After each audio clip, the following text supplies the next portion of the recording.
confusion and promotes lies. The gospel of Jesus Christ spreads confusion and promotes lies. The gospel of Jesus Christ spreads confusion.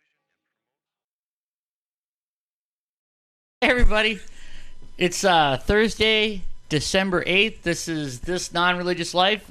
This is Bob coming at you from the Zombie Popcorn headquarters with Jason. Hey. And Ken in LA, who's experiencing a little technical difficulties, but we can hear him. That's the important part. Is it really that important? Hey, everybody. And we have an in-studio guest today. It's a friend of mine, Micah. Hey, everybody. And Micah is... we have Mike on the show as a guest to provide maybe another perspective. Today, we've always wanted to talk about Islam, and none of us know jack about it, and we all felt stupid when we talked to Brother Ali that time because nobody knew anything. Like, he was the only one that knew about Islam, and we didn't really have much to say to him other than wonder what planet he was from, I guess. We should get him back. Maybe that would be another show for the future, to get him back. But so anyway, I thought what we'd do is start out. Mike, I'd like to. Why don't you tell your story and what your give us a rundown of what where your experience with Islam comes in. Yeah, I guess to start, I was a Peace Corps volunteer in Senegal, 2006 to 2007. I lived in a small. It was about 300-person village, 11 kilometers from town. It's very rural, subsistence farmers. And Senegal, it's 95% of the people are follow Islam. So I did live in an Islamic village. I lived with the chief's family. So I lived in the household, compound. But yeah, so I guess, and also my other background is in biology, so I think that kind of rounds it out with you guys, engineers, little slanted, just engineers. So I do have a degree in biology. I do, evolution studies, and those are interesting to talk about. And all right, right on. so you guys have shows, along the similar line. Well, so as a Westerner living in Islamic community, like, did you stick out like a sore thumb, or? Yeah, I mean, physically, I stuck out like a. It's pretty easy to spot me, just anywhere I went, I was in a fishbowl. I mean, it's obviously that I'm not. It was obvious that I wasn't native, a mile away. So you always have to be careful that when you. I don't know if you try to make assumptions or base anything, because it's automatically you're weird and different. I mean, I had kids, and there's children in my village that would scream and freak out when they saw me because I had a huge beard, and they'd never seen a white person before. And there's villages I went to that children hadn't seen white people before, so it looked weird. Definitely, add some piercings and some tattoos, and it makes it a little rounds it out some. You're the scary-looking American. Yeah. Well, yeah, but the beard though, right? Isn't that something that that as a Muslim you're supposed to do? You're supposed to have an untrimmed beard. Yeah, that's just like any other Judeo-Christian rules. You pick and choose what you want to do. So some people had beards, but most people shaved.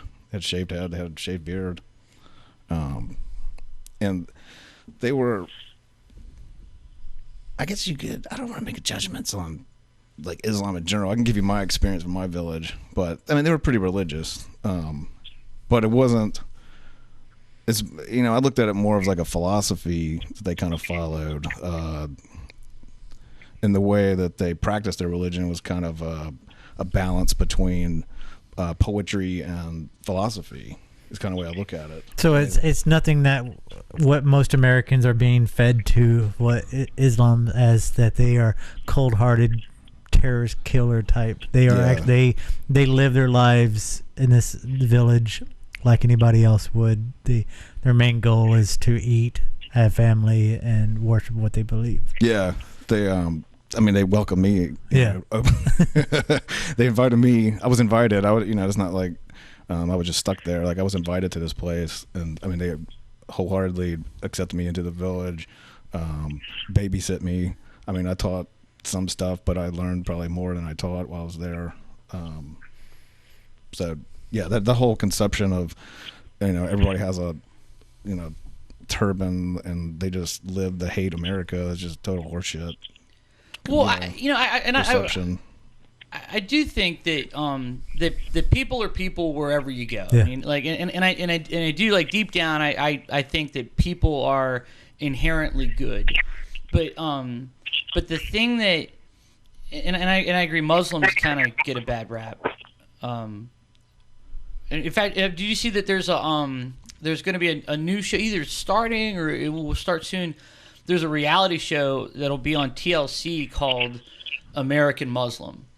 And they're looking at I think there's like 8 families in of all places, Dearborn, Michigan. And when I read that thing, I was like, holy shit, Ken was absolutely right. Dearborn, Michigan is the Muslim Mecca of the United States. Yeah. It is. It's the largest group of Arabs outside of the Middle East. Yeah. So there's and the point of this show is and I think it's a good thing, is to show that like they're people too, they're and we're gonna kind of bring this back full circle towards the end of the show, but it's just like one of the things that we've been saying all along too is like atheists are people too. We have. Well, I don't know about that. I was seeing a survey online. I know, horns and eating babies. Yeah, I mean, like a joke, I say I'm an orthodox atheist. I don't know what that means, but but they don't. I don't think religion has a the only say as far as objective morality goes. They don't have the the definition of it. So when you were living there, when everybody was like, "Hey, it's time to pray," were you like, "All right, you're good. I'm gonna go over here"? Yeah, they were totally fine with my it. iPod or. Yeah, they. Well, after I'd been there for a while, I kind of figured out like, oh, they're getting ready to pray, and I lived with the chief, so I lived next to the mosque, and I think the whole time I was there, a year and a half in the village, they went in there one time. It was for just like one holiday. And then actually go in there, and the mosque was just a hut that was like an open roomed hut. So everything's thatch roof, mud bricks, like a rammed earth or concrete floors. So that was what the mosque was. It was just like a regular hut. But that's the only time they ever used it. They would pray outside under like it's a pastoral scene, just this lush environment during the wet season. And it was kind of something, it's like a group meditation, is the way I would describe it. As an objective observer of how they practice the religion, the imam would start singing. Like the Quran, you don't sit and study it like we do, sit by yourself and read a book. You study Quran, you have to read it out loud. So it's always spoken. You always speak it out loud when you practice it or read from the Quran. So it's basically him, it's basically a song. That are standard formulaic prayers, and then everybody just, bows and everything. It's in unison. It's like a team building. I look at it as a team building kind of exercise. If you want to call it that. I mean, it's more than that to them. That's what my perception of it. Yeah, and like that. Oh, sorry. No, go ahead, Ken. It's actually really common in a lot of religions. When you look at the Eastern religions, like in Hinduism, the Bhagavad Gita is literally verse for verse song. And I remember I read a study a number of years back about why that is, and it seems that people better remember song lyrics than they do long pieces of diatribe, and it's easier to get people to get into like a rote repetition if it's set in like a poetic verse or a song form. So yeah, that's interesting. I've never seen it done in Islam, but like Bob said at the beginning, the three of us are fairly ignorant to Islam. So they would, to hear. because they would pray, and I would, I just kind of hung out in the back and just, I'm not disruptive, right? I just stay out of the way, let them do their thing, and then And it wasn't all the time. You're supposed to do it 5 times a day. Well, this is harvest season. Nobody's praying 5 times a day. Like they're, Yeah. their belly's a little bit You more got stuff to do. They're farmers. They got stuff to do. Yeah. Whereas like my professors, when they came, like they prayed 5 times a day. They often somebody that's more affluent. They're the ones that have more than one wife. There's all these strict rules, all this stuff, and above all, just from my impression of Senegal, across all the ethnic groups, like everybody, when Islam means peace, they don't mess around. Like they really are strict rules to that. 1 second. Ken, can you wear headphones with your phone, because we hear everything that's coming through your phone and getting a bad echo? Sure. And the only way to isolate it is to I don't know if it's mute going you. to cut out my microphone, so hold on. Right. Anyway, go ahead. But I'll finish my point. When they say peace, they mean it. Senegal is the only country in Africa that never had a violent overthrow of the colonial government. Oh, well. So are they when they say strict peace, pacifists? they mean it. They mean peace. There was elections while I was there, presidential elections, and some rough guys. So what were you doing? Fights, and they were like, "Hey, you're not."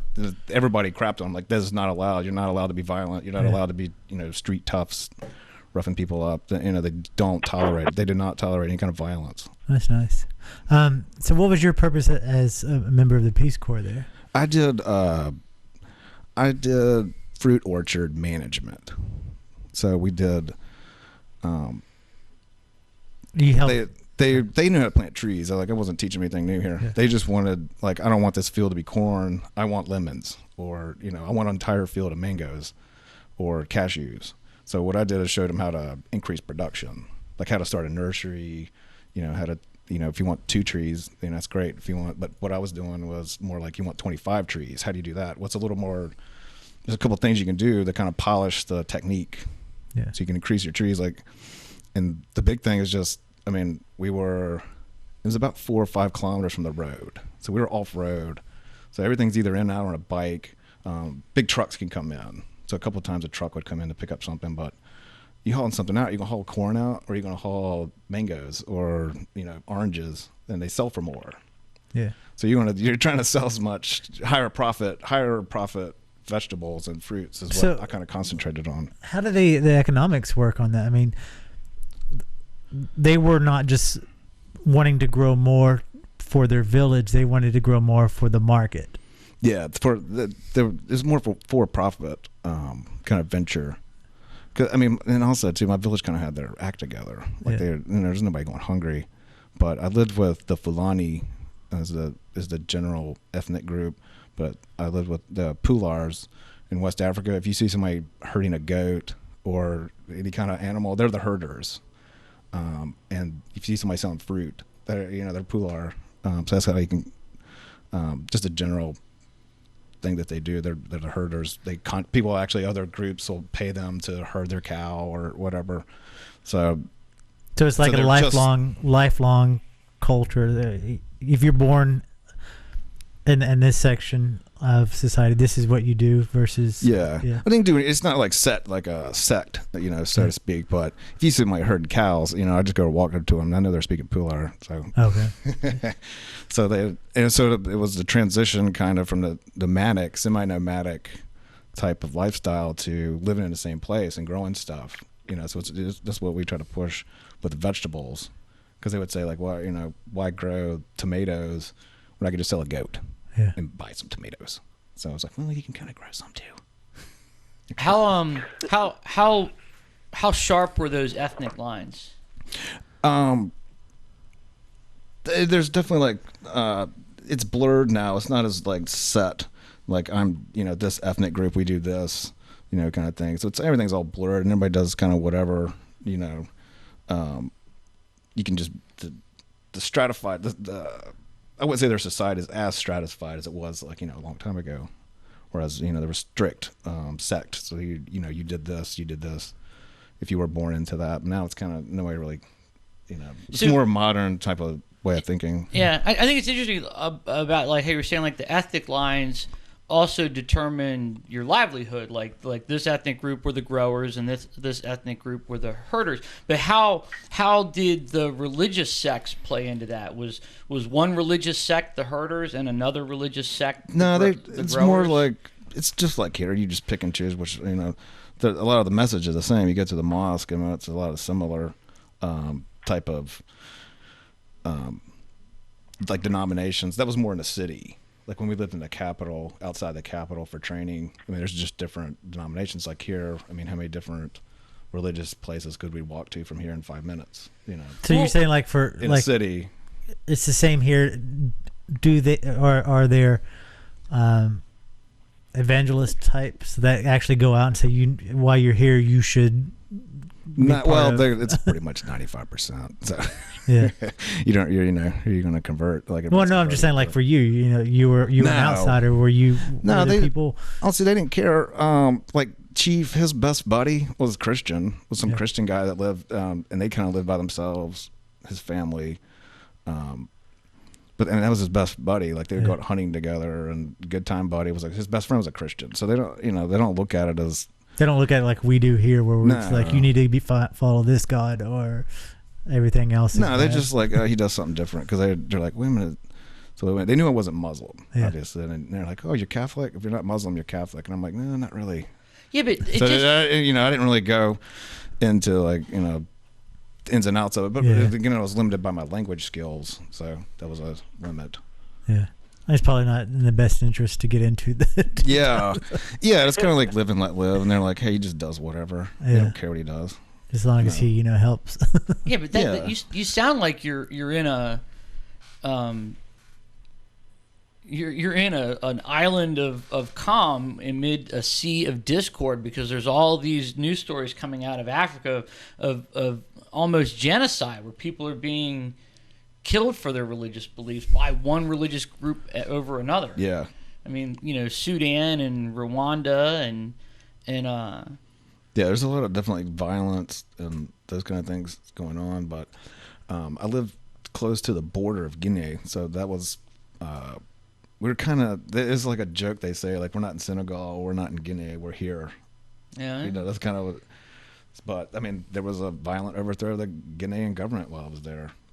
We didn't really see any refugees coming our way, like on the border as far as like leaving Guinea, because I was as far from that capital as you could get, and I was as far from the Senegalese capital as you could get. Like I mean, we were out there, distance-wise. See, I would almost argue that it's these religious lines that are when we said before that religion is a convenient way to divide people and establish in-groups and out-groups, and now I'm like wondering, like, how is Senegal doing it? Like how is it that they seem to be like different religious groups are getting along and there's peace and harmony, and they haven't had any wars? Like, what are they doing right? Well, it sounds like the further that you get away from what we consider civilization, the less violence becomes. Maybe. Yeah, I mean, you're definitely. I've traveled to. I've only been to one first world country, and that's Canada. So everywhere I've ever been is third world, and farmers are farmers. Like people that grow stuff, that live out further away from cities, and they're all similar. They have more important things like feeding their families, literally feeding their families. If they don't spend the day focusing on that, people die. Yeah, So, your actions are direct, responsible for your meal. Yeah. I mean, you can be a slacker in this country and you're not starving to death. I read I forget where I saw it. It may have been like, I don't know, some kind of sociology paper or something to do with history. What they were saying was that if you start with subsistence farming, those people, they don't do a lot of religion and philosophy and science because they're too busy farming to survive, right? There's like they're too busy just getting by. But when times are good and they produce things in abundance and everybody has enough to eat, then you have leisure time. And from leisure time, that downtime when you're not working, then you have the guy that gets to start thinking about religion. And then if you get enough people doing that, then you develop like the priest class, and then from that, people start thinking outside of religion, and you get the philosophers, and then from there you get science. But you have to start with subsistence farming, and I could definitely see that those people, don't have a lot of time to think about religious issues because they're wondering when it's going to rain and how the crops are going to do. Yeah, just from my experience there, Ramadan fell during. It changes every year too. That's another important point to remember. It changes the time. Well, it fell during harvest season. Well, you can't eat or drink during the day. When you're on Ramadan, you can only eat after the sun's down. You can only drink after the sun's down. Well, that gets hard when you're kind of, supposed to be out digging up something or harvesting. So that was the only, I guess, really problem I saw. But most of, like you said, most of the time they studied was in the dry season. In the height of the dry season, there's you have more time, so that's when the books come out more. You have time to look at stuff. It's the equivalent to their winter. Mm-hmm. So if you got your fences fixed up, there's not a lot to plant. You just tend to your animals, and that's pretty much it. Yeah. So you do have more time to study, and that's one thing I do like about Islam is how it's not translated. Like the book, when you're reading the Quran, they're reading it the way it was written. It's close to the original time, but you still have to translate because if you don't speak, no one speaks that language anymore. Even modern Arabic is similar, but you still have to translate from that to your mother tongue because that's how I don't do philosophy in French or pulafuta. Yeah. I do it in English. Yeah, right. You speak it in your head, so there's a translation part there. So they would cover. Everybody's just kind of chilling out under the tree, and they're just reading, just reading through the scripts. And then the imam or his assistant would kind of explain things like, "What does this mean?" Because you can read it, you can read it phonetically and just say it out loud. That's pretty, that you can learn that pretty easy. But like under comprehension, like what am I actually saying? Yeah. That's a different thing. And somebody has to explain that to you in your mother tongue. So that this is dependent on who's telling you what it means, and then what their belief behind. Yeah, they have a motive, or something that's going to bias that translation. That seems to be the root of it all. Yeah. We've talked about the translational difficulties. Yeah, it's hard. I mean, it's but the longer I was there, I could understand more like complex conversations. I mean, at first I'm basically like a 12-year-old, language-wise, but and it would have discussions. It would be open discussions. I mean, I heard everything because I live with a chief, and they'd be up late, discussing stuff or telling stories or lots of like for example, like one of the men in my village wanted to take a second wife. Well, they were just, the discussion wasn't whether or not he could do it legally, because he was kind of a slacker a little bit, and like, well, you're not following this rule that says you have enough to provide for two wives. Yeah. So the debate wasn't whether or not he should. It's just are you not harmful for the community? Yeah, are you following the intent of the law, which says that you can have two wives, but you got to be able to support both of them. There's very strict rules governing having an extra wife or whatever choice you want to make like that. Wow. Well, so that brings me to the thing that worries me, or I find most troublesome with Islam, and that is Sharia, and the very idea that laws or codes of conduct that become law, that become civil law, are written in an ancient document. Like, like we had that discussion with Brother Ali. Like, so the if a Muslim decides not to eat pork or not to drink alcohol or not to do any of those things, that's fine. Those are your decisions, but you can't make those decisions for me. And that's the part that I have a problem with. I think that's what more modern societies, they're like, hey, in the time, they were all mixed together. Like religion is where you got your medicine and your leaders. They were all the educated group. Well, that all got lumped together, I think. The scholars, were lumped in with. So, but now more people are educated. We can kind of separate those things. We don't need laws change. The laws change with society. They're a reflection of society. So using something that's outdated, that's not flexible, you're making it flexible by picking and choosing what you want. Like it is not really a good judgment. Not a good judicial system, I don't think. Well, right. So our Constitution, ostensibly, it is by the people for the people, not written down by God, handed to his prophet to distribute to all mankind. Well, it depends who you talk to. Then we argue over what God meant. Well, it's like we don't need to. I think. I mean, we still argue about what the Constitution meant, but the key issue is that if there's some problem in the Constitution, we can change it and argue about maybe what the changes mean later. But there's still room to change it. We can vote on amendments, and we can make changes. We have made changes. Yeah. Whereas, this is what God said. Or it's the end of the argument. Yeah. And I look at it too, like a lot of it. I try to look at stuff from a biological, perspective, but like a lot of the early prohibitions, to me, seems like a result of things people don't understand. Like, we don't exactly understand this, but the intelligent people, let's take like pork for instance. Historically, pork domestication of the pig, like early days, like people got sick from it. Like there's a lot of most of our diseases come from domesticated animals, that we suffer from the domestication process. Well, somebody figured out like, hey, if you eat pork, you kind of getting sick from it.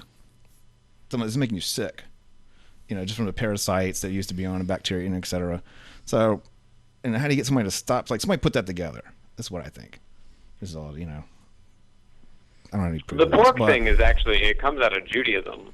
I was trying real quick. Oh, sorry, go ahead. What? No, I was going to say that, like, hey, what they God did didn't was, want anybody to do it, so people are getting sick from it. How do we get them to stop? Tell them God said so. But yeah, it was like that. It was an ethnic divide thing. It was how they distinguished themselves from other people. It's what a lot of the old laws in the Old Testament are, but it eventually became a legalism.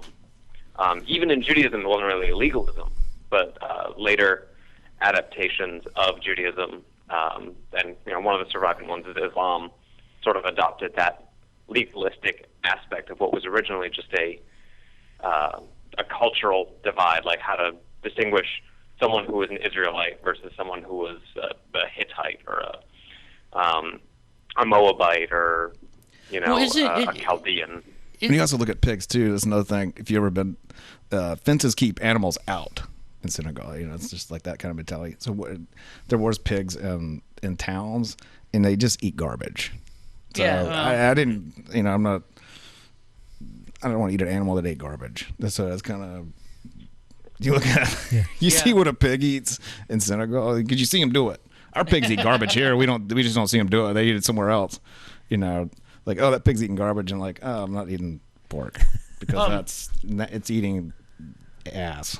I think you're right in that the motivation to get people to behave a certain way, like say God did it, or say God said to tell you to do it. But I don't know. I believe that. I'm just wondering if you could go back in time far enough to the one guy where they're like, hey, we've been eating all this pork and those guys don't eat pork. And right, and we're getting sick, and we really can't stop people from eating pork. And where's the one guy that was like, all right, I'm going to tell him God did it, and I'm going to write it down, and then you go out and tell him that God told you this.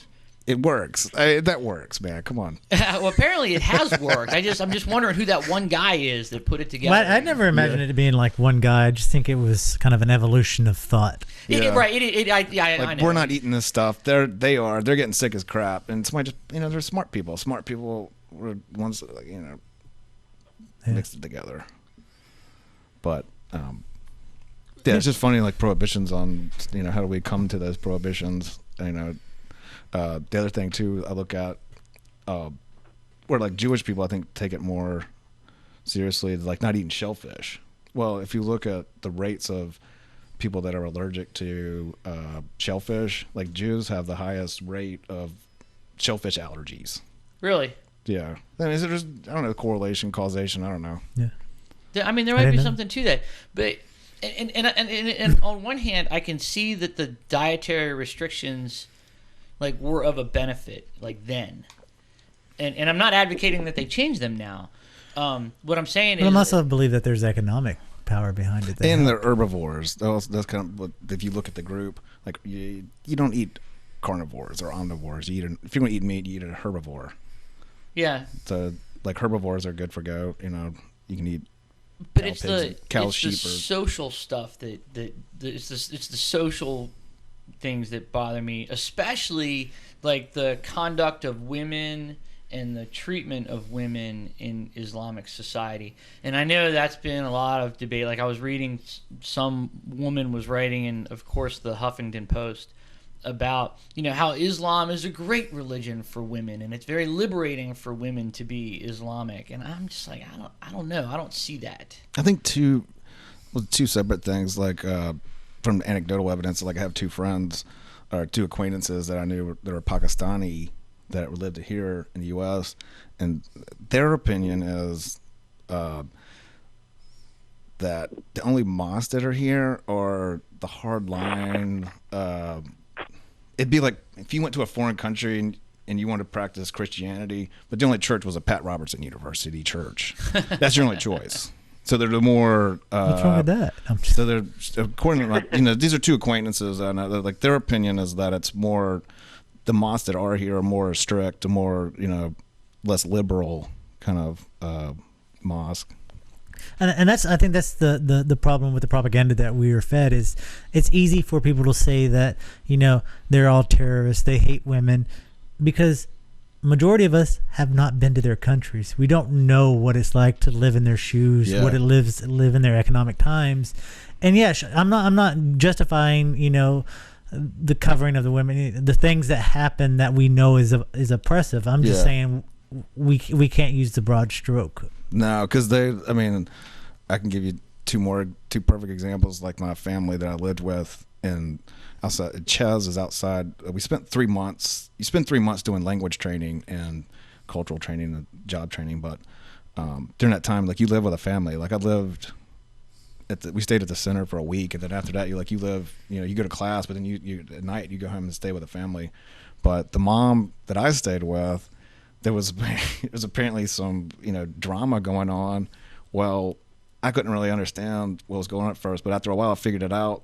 The husband, all right, well, start with the mom. She used to work for a French couple for a long time, was like their maid, their nanny. So she had made her own money. Like, she made pretty good money, and she's saved it. She had 4 children. She had paid for all 4 of her children to go to university, and she had built her own, like, nice concrete house. It was hers with her money.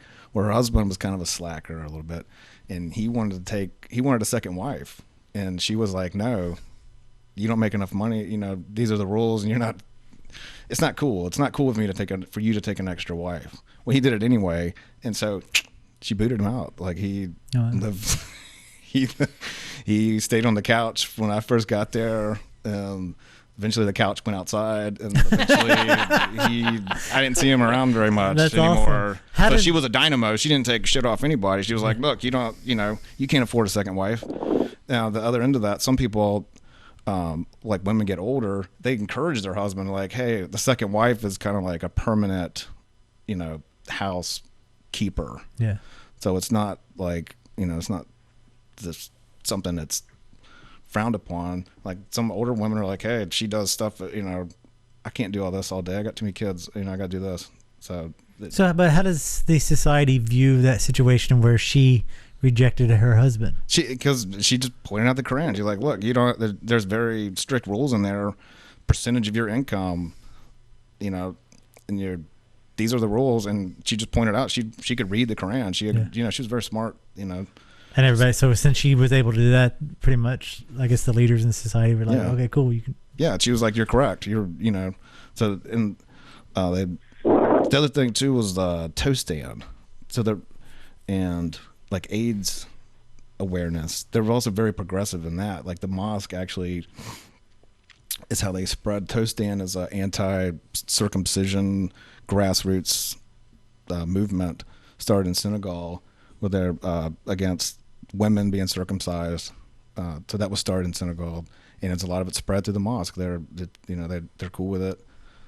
They bring awareness and education through through their religious institutions, kind of how they presented it.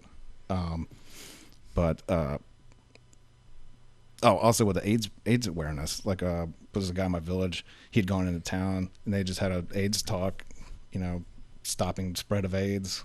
He learned it. It was like a class they held at the mosque. They learned. He came back to the village and was teaching about condoms and not sharing a razor. So that was beside, like, I didn't even take part in, like, that was out of my expertise. I don't have those kind of nouns or I didn't know those verbs or nouns. And I was like, hey, right on. So I was kind of hid in the background. I just supplied them with condoms. We get now we know your real Peace Corps. purpose. It's impossible to get a wheelbarrow, but if I needed like any kind of medical thing or condoms, like they'd show up in like 2 seconds. Wow. That's funny. That's actually that's he handed them cool. out. You don't think about that with Islam. You think like the more progressive religious movements being kind of exclusive to like Western Christianity, small groups like Episcopalianism and stuff like that. You don't hear about that with Islam. So that's interesting to hear you say that. Yeah, they present it as this makes us weak. This is not healthy. Yeah. Real quick, I just need to make a point that we're 35 in. Okay. Yeah, you got to watch. Dr. Price was like feeding from the fire hose. I'm like feeding from the other end. Let's see what. Gotta be prepared for what comes out of that pipe. I know. This is a good. I like where the discussion's going. Yeah. It's just that's the 3 rules of the Peace Corps. Like first thing, you're supposed to be out helping people do stuff. Number 2, second goal of the Peace Corps is to teach people about Americans, because there's all kinds of crazy misconceptions about us. And number 3 is to come back and do what I'm doing right now, and just tell people, what it's like, what my impressions of living there were in another foreign country. You do your job well. I don't know much. I don't know much about the Peace Corps, but are they a secular organization, or are they? Yeah, it's federal government. It's it's not under a department. It's under a presidential executive order. Okay. They're an executive order agency, is how you describe them. So it's secular. You could be religious. It's not exclusive, but you couldn't. While you're on Peace Corps time, you can't proselytize. Right. That's not cool. You can practice your own religion, do whatever you want while you're free time. Well, I like to see any instance where religion doesn't have the monopoly on good works. Yeah. No, these are. They're very strict about who gets in there. You have to go through a massive process, education-wise and just skills. And and like you hear all these guys that are involved in, whatever church they happen to be a member of, and and they go to third world countries, and I don't think they're there to do a lot other than hand out Bibles. Yeah, I've traveled, and I have kind of a fundamental disagreement with the Church of Mormon. I don't think we're going to discuss that today, but that's what they do. They're out, hey, Jesus has this, here's some free shit.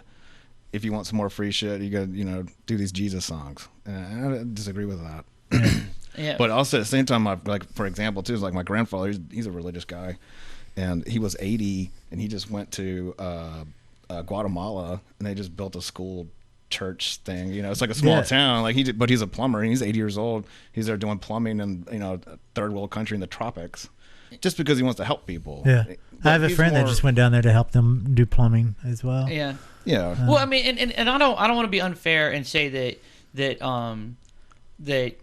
churches and religious groups can't do good works, because they can. It's just sometimes I think that when they're doing things, some groups, their motivation lies not in doing the good works, but more evangelizing and handing out Bibles. Yeah, and we see a lot of that here. I mean, we can take example for our homeless population. I've worked with homeless people, soup kitchens, food not bombs, everything, and just talking to them on the street. And I would say 95% of homeless people will not go get a free meal from a church because they don't want to sit there. And they said the rule is that you have to sit through the sermon before you can get the soup. Right. And they said they don't want that. So, and I think as Americans, we see charity from religious groups in that form. Yeah. Well, and having said all of that, I think it's refreshing to hear of the the other side of the table, the Islamic mosque, doing good works, not preaching crazy strap bombs on you and go kill America. Like no. So what I'm saying is that the Islamic mosque is just as diverse and as good or / flawed as any church in America or any other religious group in America. Yeah. There's the good and the bad. And really and I applaud the good actors, and I think that we should criticize the bad actors. Yeah, I'm definitely calling somebody out on their horse shit. If you're doing something and you're just spreading your horse shit, hateful or xenophobic, racist, whatever banner you want to hide it under, I don't care what it is. I'm gonna point it out and I'm gonna make fun of it. Yeah. Well, and I applaud you with your term horse shit. I haven't heard somebody say horse shit. Yeah. I haven't since I left Texas. And also when it crosses over into my profession, it's something I very take seriously. Like if you guys are engineers, you kind of it's kind of not fair. You guys get away, with it's kind of staying under the radar, whereas we don't have people coming against F equals MA. Yeah, right. Whereas my science gets attacked, like people want to question evolutionary biology. People want to limit what stem cells I can use. That's bullshit. And basing it on religion, not on the science. When it crosses over into my field, that's when I'm gonna call it out. Like you don't want me in your Sunday school any more than I want your Sunday school in my science classroom. Yeah. Kind of. Well said. That is. I'm kind of a hard-headed when it comes to that. Well, yeah, you should be. It's funny. I watched. I think it was on MSNBC, and there was an imam who was denouncing all of science. Like he was like making this blanket statement about like science and scientific teachings, and he was like, all of this science is against the Quran, and we should be studying the Quran. And then like when the interview was over, like they cut him off, but like the camera was still on him, and he reaches into the pocket of his jacket and gets out a cell phone and like is looking at a message on his cell phone. I was like, how can he do that? God made it. Yeah. What are you talking about? How can he say like, oh, I reject? And he probably got into his car and drove away, and maybe flew in an airplane to get to where he had to. You know what I mean? Like he's reaping all of these benefits of science and technology, and then at the same time decrying them. How does he do that? Yeah, that other from my experience, like my teachers, they're all Senegalese nationals. Well, they had advanced science degrees, and when we, during our cross cultural sections, it was kind of we were kind of cloistered. We weren't. Before we got let loose on the Senegalese, I guess you could say, we could kind of practice on them. We could ask questions. We could say things like, ooh, that might be inappropriate. But so it's very candid, very frank. You could ask like questions you wouldn't normally, a tourist wouldn't ask, or somebody you didn't really know very well. You wouldn't ask those kind of questions. So they let us do that. And one of our questions was like, what kind of restrictions does, Islam put on science? And they're like, what are you talking about? That doesn't make any sense. Like, why, that's a science, this is religion, because we'd ask about the debate, like, why stem cells being, problems we had with that, and creationism being taught in schools. Well, they thought it was weird. They thought that was weird that we did that. We mixed these two things together. Well, they're not alone with that thinking. Yeah. Well, there's the Christian right it has the same, they're pushing their religious agenda the same way as Muslim extremists are pushing their agenda. It's like they're just two sides of the same crazy coin, and I don't know. I think I kind of want to adopt the Gould perspective in it, that like science and religion are sort of like non-overlapping magisteria, and I think that's the best we can hope for now. Like yeah, and it depends on who's doing it too. I mean, it is kind of biased because religion will kind of take anybody, where science would kind of don't take everybody. I think that's kind of a negative thing to say, but you have to play by the rules, and you keep to this something separate, like the arts from the science. I don't know. Sometimes they just don't mix. There's no reason to try to beat science into a religious mold. Well, it's just not going to work. I think that the where it breaks down for people is like people look and say like, oh, well, this is religion and this is art and this is science, and things that they don't know, or some kind of, I don't know, science seems to be like this weird, funny cloud in the sky to some people. But really, what it should be thought of is science is just simply a method. Science, if science isn't an ideology, it's a methodology, and it's a methodology that gets results. And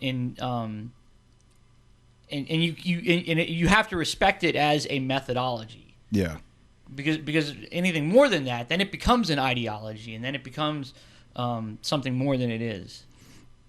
And religion doesn't have a methodology to it. Religion is what to think, and maybe science is how to think. I don't know. Yeah, and I try to not to be hypocritical, but somebody's getting paid to do science, and you're believing in magical man in the sky. It's kind of, I don't know. You can keep it to yourself. I think in other Western countries, if you're a scientist and religious, you kind of keep it to yourself. But somebody that's an artist and you want to believe in magical man in the sky, and you get paid to write music, or you do artwork, that's kind of more acceptable for me, I guess. I don't know if that's hypocritical, but like it's all okay it's all in the application. Yeah. You know what I mean? I don't know if that's hypocritical or not. No, I don't think so. But speaking of thoughts, you asked a question in our thought experiment. So, and I told you we bring it around full circle because we were talking about people are people, and the acceptance of Muslims as first, people first and Muslims second. Yeah. And so the thought experiment for last week was basically I set it up because I wanted to talk about this paper, and it was published by in the Journal of Personality and Social Psychology, and the author was Will Gervais. Before you get into it, we need to play for people who didn't get to see the video, let's do that. Hey, this is Bob coming at you again from the Zombie Popcorn headquarters with another episode of this non-religious life thought experiment, stuff to think about, things to get your brain going. And this week we're going to ask a question, and it'll seem fairly simple and straightforward, but we'll get into why it matters as it illustrates a common logical fallacy. And then we'll talk about how it relates to a study that was in the in a psychology journal fairly recently, and how it pertains to atheism in general. So anyway, the question is this: it's fairly simple. You're given that Linda is an outspoken and politically active young woman, and knowing this and nothing more about her, is it more likely that Linda is A, a banker, or B, a banker and a feminist? So decide which one of those you think is right, and we'll talk about it on next week's This Non-Religious Life. So till then, catch you later. All right, I already played the video. So Journal of Personality and Social Psychology, the name of the article was, "Do You Believe in Atheists? Distrust is Central to Anti-Atheist Prejudice." And what this guy did was he took advantage of a typical logical fallacy called the conjunctive fallacy. And the way it works is you're asked a question, and for example, the question is, take Linda. And Linda is a single, politically active, progressive woman. Now, knowing that and only that, is Linda A, a banker, or B, a banker and a feminist? And most people tend to pick the answer B because it just feels right. And that's what's called the conjunctive fallacy, because you can show with mathematical certainty that A is more likely than B. But we tend to pick B just because it feels right. And so what this guy did is he asked a series of questions, and he sort of posed this situation of, I think the name he used was Richard. And it was like, Richard is, so-and-so, and he finds a wallet on the street and takes the money but doesn't return the wallet?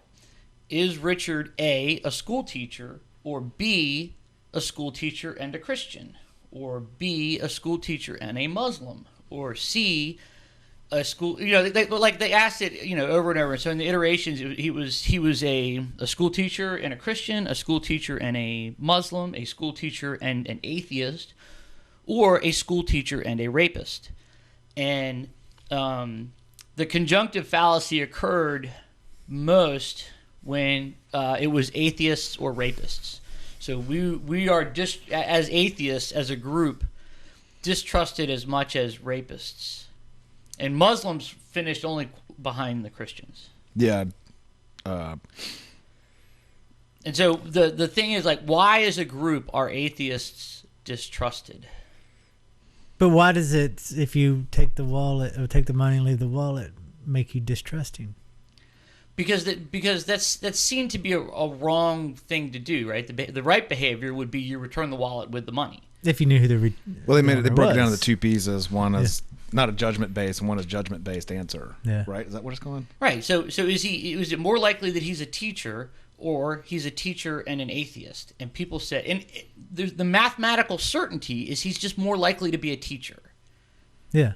But we commit the conjunctive fallacy more often if he's paired with a teacher and an atheist. Are your questions more like, why is there such a negative? So why the mistrust? Why is it that why is it that atheists are mistrusted? And the thinking is that the perception is that atheists lack a moral compass, and as such are mistrusted. Like, how could I trust this guy if he has no God looking over his shoulder? Well, Newt Gingrich just said that publicly last week. I know, right? And I think this study was really relevant, and it's funny because it turned up on Skeptic's Guide, and it turned up in Reasonable Doubts, and it turned up in another podcast that I was listening to. It's been all over the place. I mean, this guy is doing sort of like, and this is like first of many other studies that he has done along similar lines. But what is his goal of the study? I mean, what is the purpose of the study? To understand why atheism breeds distrust. Right. Oh, because that's the way we're taught. I mean, society's always done that ever since day one, especially coming from the Bible Belt, Texas. There's only two things that you need to worry about in life, and that was loving God and hating Satan. And anything that's not God is automatically Satan. That's atheists, agnostics, anything that's not Christian. yeah. I mean, straight up. It's yes, no. It's a yes, no answer. It is. And I have pamphlets. We talk about Bob Larson all the time. Tipper Gore and her committee would put out pamphlets that would have the Jewish symbol, and it would have inverted crosses. It would have like the pentagram and all this stuff. And it said, if your children, are using these symbols, they are a product of Satan. And it talks about how Satan takes over their body and their music, and the PMRC was born out of it. I mean, we couldn't wear black in our school. We had one-way hallways, all because of Christian fundamentalist values. One-way hallways? Yeah. We all had to go the same way. You're talking to someone from a certain generation when they bring up the PMRC. But it was a predominant thing in our life. Yeah. I mean, Tipper Gore and her goons really molded music labeling, but also molded in places like Texas and the Bible Belt of how Christians view the world and how everything is the product of the devil. Yeah. Well, it seems to me like people end up in atheism. Either their just parents weren't religious, or somebody that like read the book front to back. I tend to read books front to back. If you do that, you're kind of like, this doesn't make sense. And then you also realize like, hey, there's 80 other books I can go read. So yeah. I kind of moved. That's the way I look at it. I just kind of moved on. It was I was raised in the weekly church, Sunday school, go to a lecture, but. Yeah, I've seen the other side of the fence. I've read a lot of books. Yeah. I'm not going to just stick to that one book. I got a stack of other ones in my house to read. So I think there's people that end up through reason. They start off in the church and they leave. So now it look like, well, why are you shitting on our beliefs? I'm like, well, I'm not really. I'm just not buying it. Yeah. So you get lumped in those two categories. I don't know. So do you think that the mistrust of atheists? Do you think that it's inherent, or do you think that people are taught it? No, it's beautiful marketing. It's indirect marketing from the Christian right. So Yeah, you're there's saying always a people are bad taught. guy, and here's one. There's always has to be a bad guy in the story, I think. I mean, look at the Jerry Springer generation, the talk show, Donahue, all those. What two types of programs brought the highest ratings? Skinheads and Satan worshipers. Yeah. Bob But- Larson made millions focusing on devil worshipers, But like the thing is, which weren't devil worshipers. They just listened to heavy metal music. I've heard people make that argument about the about atheism, like well, what's to stop you from being a crazed murderer? And I'm like, well, because I know that that's right and wrong. I mean, where would you be without God? Would you naturally be a crazed murderer? Yeah, if are you didn't- deep inside? Yeah, is that was really scaring you into not doing something? So I'm confident in my in my sense of right and wrong. I don't need a man in the sky looking down on me to keep me from doing bad things. It's like that quote from that movie, The Last Circus, is like, "Why are you a clown?" Yeah, because if I wasn't, I'd be a psychopath. Yeah. He goes, "Me too." yeah. So it is kind of that hurdle to come over. Just being a scientist, like, look, I don't know, I got other stuff to do. Kind of. That's I think a lot of practicing scientists kind of their philosophy, like, oh, it's a curious thing that humans do. Follow our religion. Well, it's just the same idea as like I don't understand why people still live in the town that they grew up in. I mean, it's the same mentality as like there's a whole world out there. Why do you want to limit yourself to this one thing? And I think, well, humans too. I think humans in general, there's always the group that stays around. Like, we're going to stay here. Why go over there? There could be danger. It could be awesome, but there could be danger. We're going to stay here and keep home. And then there's always the types that, like, what's over the hill over there? I want to see what's in that. I want to explore. I want to explore physically. And I also want to explore, my mind, explore philosophy, explore ideas. That kind of explore mentality. people. I mean, If you want to lump people together, it's kind of like, we're staying here. We're Yeah, but comfortable. what about the this couch is nice. And I think that there's a lot of human nature in that. But what about the religious leader that says you have to stay in this town because God says you got to stay here? I mean, I don't That's think where that's it crosses right the either. line into inappropriate. Did we lose Ken? yeah, just keep going. Oh shit. Keep going. Yeah, that crosses the line. That's when it's just like, hey, that's not cool. People can choose to. Another thing with the head covering, like some women in Senegal would cover their heads. And it was also one of our teachers. Her family grew up like moderates, and she just liked being Orthodox, and so she was just kind of quiet and conservative, and that's who she was. Well, she, wore her head covered. What's that head? That was her the choice. She hajib? just liked it. Just like she liked being. She was a conservative and just kind of a quiet person. It fit kind of her personality, but none of her family, they didn't cover their head. She didn't. So it's a choice. Yeah. She was like, hey, I like this.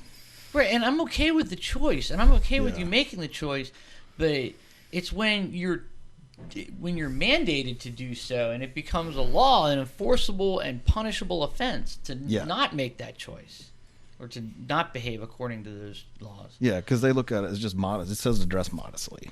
So there's the argument, what the definition of modesty is different in different cultures, and It's fascinating. yeah, it is a funny thing that people do. I think. I don't I don't know, man. I just the whole idea of some kind of like theocracy is I just that's disturbing. You just have a problem with authority. I do have Yeah. no, I it's I think we it's all not- have that kind yeah. But it's not authority. It's divine mandate that I don't like. Yeah. Yeah, I mean, explore why I'm an atheist. It's like, I always call it like my atheist, like not the trifecta, but you could be all good, all knowing, and all powerful, but you can't be all three. But that's using the philosopher's toolkit against something that, to me, is just fiction that's presented as philosophy, which I can think you can use fiction as teaching a story. But the story needs to be positive, That's where I don't care what people do as long as it's positive and not being hateful and hurtful, you can snip them out. You can just like, hey, this is a historic document we used to use. Snip out the mean shit and just stick with the good stuff. Just be positive. So if somebody wants to go once a week and hear your 15-minute lecture, well, say something positive. Don't spread xenophobic ideas or racist ideas. Or there's just no room for it. That's why there's X-Men comics, man. That's why you can get all the morality you need out of X-Men comics. Yeah, or Winnie the Pooh. That's kind of where we're at right now. Winnie the Pooh stories, Man, well, I never thought that we would combine Winnie the Pooh and the X-Men. Yeah. Got one. Yeah. Well, dude, this has been a lot of fun having you on, and I gotta say, it's kind of funny because I feel like this is like full circle, because I think it was like just when you had gotten back from Senegal, and I remember you had like long dreadlocks and a big beard. Damn. But I'm like just like chatting you up at the bar, and you were like, and I was like, what is this podcasting thing? And you were like, no, Skeptic's Guide, look it up. Flying Spaghetti Monster, look it up. And now I'm like, holy shit. It's nerd power, nerd power. Yeah, so now it's, It's full circle. It's full circle. It's a circle. Yeah. It's like Google Plus. Yeah. I just like it's fun. It's fun to discuss, the afterlife or magical ideas. But yeah, it's fun. It's good. Well, I really appreciate you coming by, and you know what? As much as I like to bash on religious organizations and ideas, I do find it refreshing that the stories you have to tell about your time in Senegal are like a religious group using their powers for good, because you don't see that, you never see that. Yeah. Especially not in like Muslim countries. Yeah. Yeah, and they're very hip. They're very hip, kind of anything goes as long as you're not crapping on what I do, kind of thing. Yeah. They're pretty swinging as far as that goes. Now, volunteers in like next door in Mauritania, they had women had to wear their head covered. Peace Corps volunteers, just because it's considered rude. Whereas me, they're like, hey, a special event, you need to wear pants. Okay? Like, please wear pants. So you're saying you were running around the country pantless? I wear shorts, I got some respect for. Yeah, so they're definitely more liberal, kind of easygoing, live and let live. That's cool. Well, I think it's time to wrap up the show. We've hit that mark. You want to do it, Ken? Bob, you want to do it, or you want me to do it? I forget all this stuff. Bob can do it, but really quick, I just want to say that I have the Stitcher radio app on my phone. Yep. And if you go in and you're looking through all the shows, if you scroll one past ours, its point of inquiry is right underneath us, which I think is kind of cool that we're so high up on the list. Nice. So yeah, there's actually a ton of great shows, and you can go to Zombie Popcorn and you can download the app from the link provided, and great shows. You don't have to download anything or sync. It's right on the go. You can listen to tons of news programs and podcasts and radio shows. So I forgot to say mad props. I forgot to say mad props to the skinny guy. Yeah. I didn't mean to it's my first time meeting your virtual president. I don't want to be rude. Old one apparently. too. That's awesome. Excellent. Mad props to the skinny guy. I forgot that.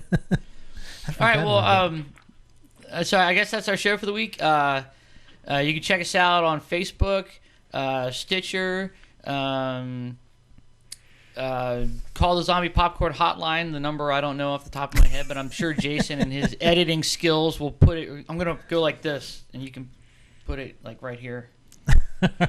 And then email us at non-religious. Email us at non-religious at zombie-popcorn.com.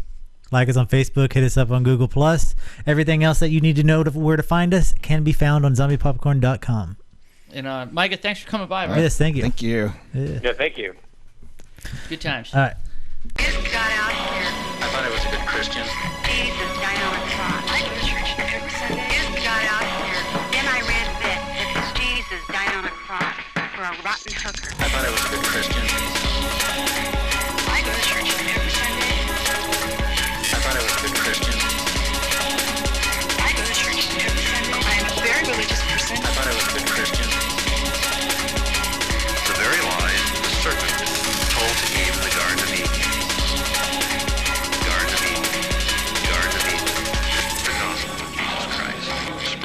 confusion and promotes lies, the gospel of Jesus Christ.